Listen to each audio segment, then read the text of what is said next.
Hello student, I am Mrityunjay sir and today we will discuss very important topic coordinate bond और डेटेटिव bond. तो बाबू देखते हैं इसके बारे में, कोऑर्डिनेट बॉन्ड और डेटेटिव बॉन्ड के बारे में। तो कोऑर्डिनेट बॉन्ड को हम डेटेटिव बॉन्ड भी कहते हैं और कोऑर्डिनेट बॉन्ड एक तरह का कोवैलेंट बॉन्ड ही है। लेकिन इसको समझने से पहले आपको समझना पड़ेगा एक चीज़, donor, acceptor, lone pair, bond pair. तो जैसा मैंने आपको बताया था NH3 में, आप याद करो,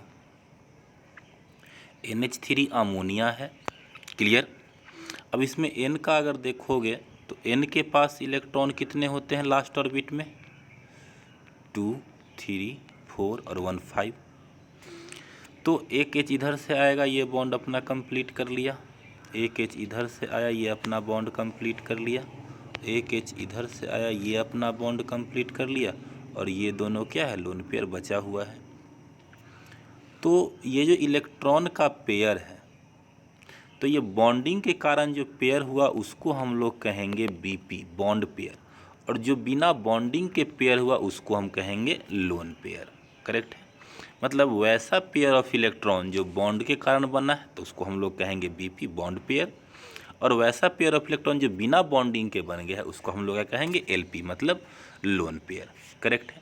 अब देखिए इसके बारे में, दिस इज ए स्पेस। तो लोन पेयर इलेक्ट्रॉन एक डोनेट करेगा और एक क्या करेगा? एक्सेप्ट करेगा। This is a special type of covalent bond where the shared pair of electron are contributed by one species only but shared by both. मतलब देगा एक लेकिन शेयर करेगा दोनों atom. The atom which contributes the electrons are called donor, Lewis base, while the other which only shares the electron pair is known as the acceptor, Lewis acid.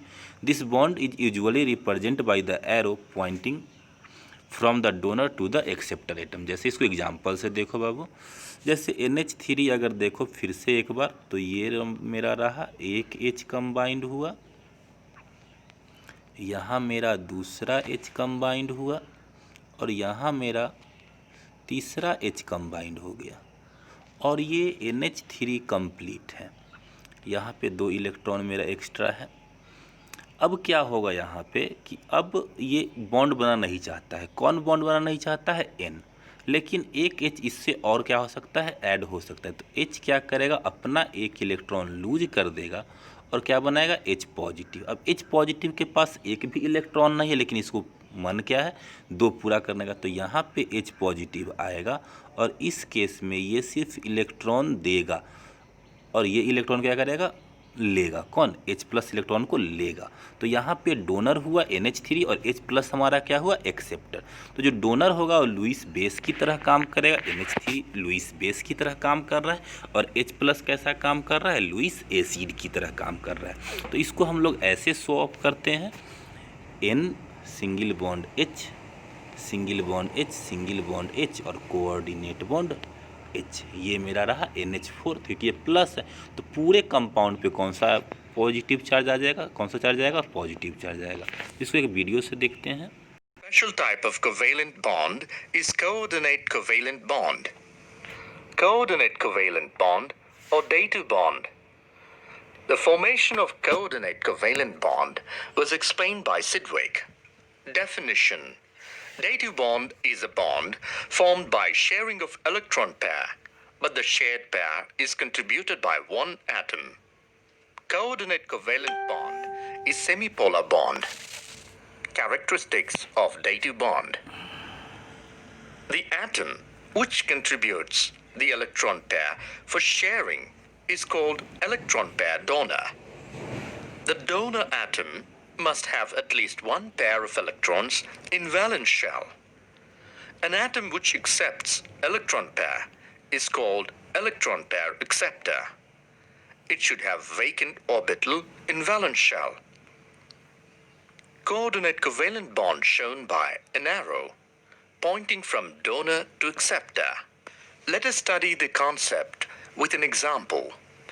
Consider the formation of ammonium ion, NH4+. In ammonia molecule, nitrogen has atomic number 7. The valence shell electronic configuration of nitrogen is 1s2, 2s2, 2px1, 2py1, 2pZ1. Nitrogen undergoes sp3 hybridization with one lone pair of electron, one hybrid orbital, other three hybrid orbitals from 3 sigma bonds with 3 halogen atoms. In hydrogen, iron 1s vacant orbital is present. Therefore, the nitrogen atom has one sp3 orbitals with lone pair which overlaps the vacant 1s orbital of H plus ion to form coordinate covalent bond. Coordinate bond is rigid and directional like covalent bond. Properties of compounds with coordinate covalent bond. They are gases or liquids due to weak intermolecular forces. The melting and boiling points of coordinate compounds are higher than covalent compounds, but lower than ionic compounds. Coordinate compounds are soluble in nonpolar solvents like benzene and carbon tetrachloride.